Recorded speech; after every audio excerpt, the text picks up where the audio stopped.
Africa, unite. Africa, remember where we're coming from. Africa, unite. We need each other. We need one another to grow. Africa, unite. Africa, Africa, remember where we're coming from. Africa, unite. Africa, remember where we're coming from. Africa, unite. We need each other. We need one another to grow. Africa, unite. It's a few months after he composed this song, Prophet TB Joshua left the stage. And 4 years after, the BBC decided to dig his past, investigated, and brought up some fake evidence using some African hungry people who have been bribed to testify against him that he was a rapist, that he was a killer. And what makes it so interesting is that African youths are not falling for this.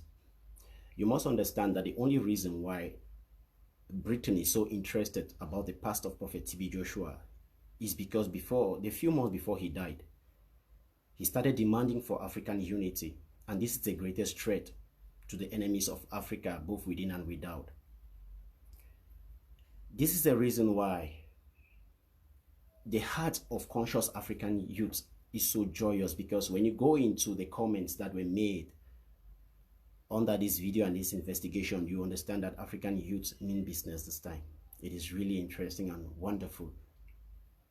Now, something that the African young people want the British Empire to understand is this, that there are better things you should be worried about, like the fact that you have to pay for reparations for slavery and slave trade, that you have to pay for colonialism, that you have to pay for neocolonialism, imperialism, because there is something that has been decided. Africa will unite no matter what you try to do.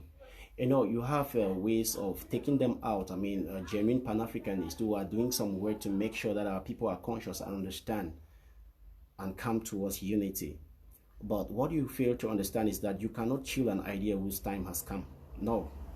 You can try and take out some people, but you will not entirely erase them, because, you see, when the French rained bullets on Thomas Sankara in 1987, from that time to now that I'm doing this video, all the children born in Africa were given a mandate to come and restore the dignity of Africa on the foundation of unity. And they are doing exactly that. And you have made the situation a little bit precarious for you, because you and your acolytes carefully orchestrated poverty and planted it in Africa. And most of these youths have been forged in the furnace of affliction.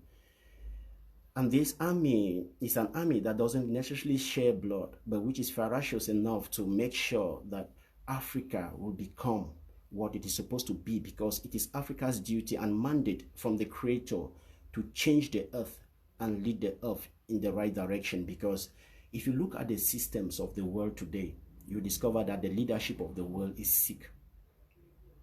It is sick indeed. Yes. Now, for those who went ahead testifying against this great man of God, I don't know whether you agree that he was he was genuine or he was fake. But what I know, and what most African young people know, is that he went to the slums in Nigeria. He brought out destitutes, fed them, cleansed them, to the extent that the United Nations even signed a petition with him to take care of the destitute. We must understand as African people that our redemption is only in the unity of the continent. That aside, another thing that goes on in the air now that is so troublesome is the fact that South Africa has decided to drag Israel into the International Court of Justice because of what is happening in Palestine. The question comes back to ask these people of South Africa, well, we don't know whether you have to do that. But as the one of the biggest economies in Africa, what has South Africa done with the blood that has been flowing in Congo since the so-called flag independence that was given them? In the east of Congo, there is no peace there. What has South Africa done?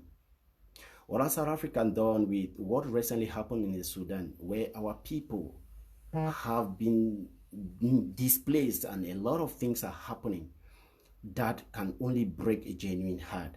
What has South Africa done with what the wars that have been going on, especially in the Cameroons for the past 8 years, so that the enemy came and gave these faction guns, gave the other faction guns, and told them, made them to think that their brother across the Congo was their enemy, forgetting to know that we were Africans here first before they ever came to our shores.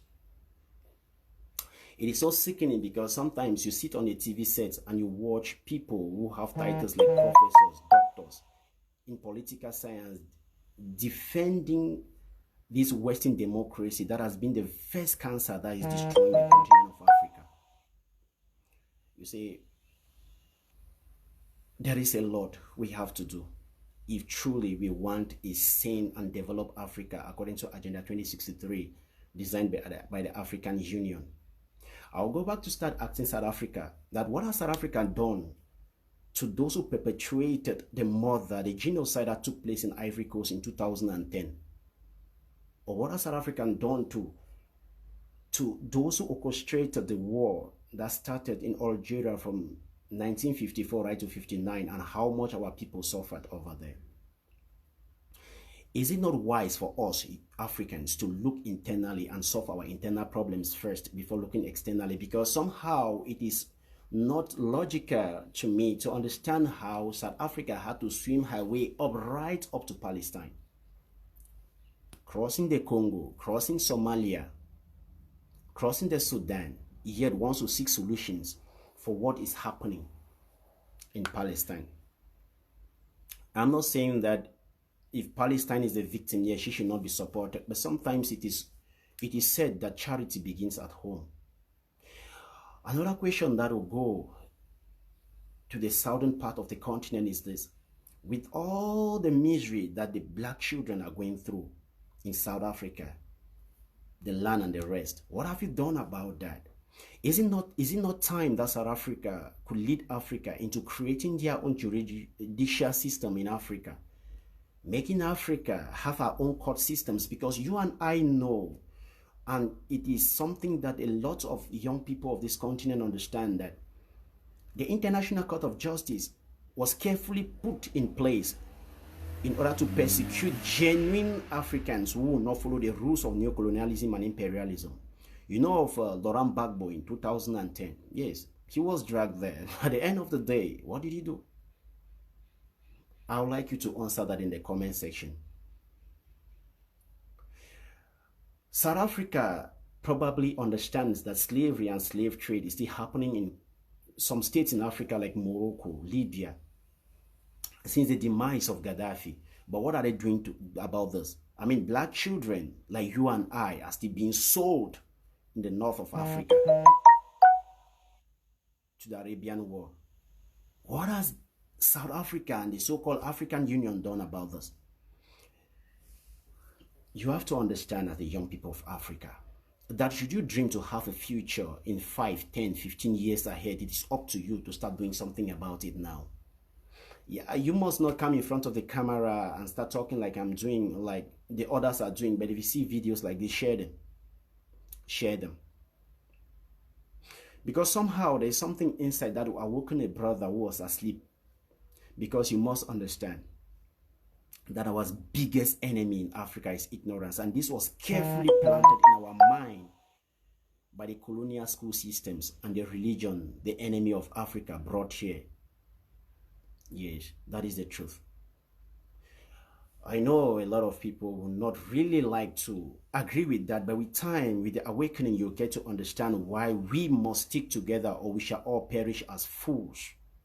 We are at war. That is the truth. Africa is at war with her enemies. Africa doesn't have friends. Don't be fooled. Don't be manipulated. We are at war. If you think I'm just joking around, or the young people of Africa who go on TikTok making videos like this are joking, start asking yourself, where did Ebola come from? Where did HIV and AIDS come from? Do you think they were rained on mankind by nature? No. Where did COVID-19 come from? All these are biological weapons that have made the black man an endangered species on this planet. But time has come that you and I must do something about it. The truth remains that Africa will unite. And the enemies of Africa must start getting ready to do the right thing. It is time that the United States of America start taking away her military bases out of Africa, because we don't need any protection. The only protection we need is against America. It's against Britain, it's against France, it's against the enemies of Africa who enslaved the black man for 4 long centuries. But our time is here. And when the time finally comes that you have not paid for reparations and repatriated the artifacts that are littered everywhere in London, in Brussels, in New York, and the rest of the other cities, you will be telling the world, and Africa in particular, that you are ready for black retribution. Because this time, Africans already understand a clear difference between justice and forgiveness. The young people of Africa have had it enough. And this poverty of an industry that you created and planted in Africa has created monsters whose wrath you are about to face. You must be wise. And this time, you will truly understand why your ancestors called Africa the Dark Continent. This time will not be because of mosquitoes. It will be because of the reincarnation of Hannibal, the reincarnation of Shaka Zulu, the reincarnation of Queen Azinga of the Congos, whose spirit cannot rest because the children of Africa cannot find solace and peace in their own land.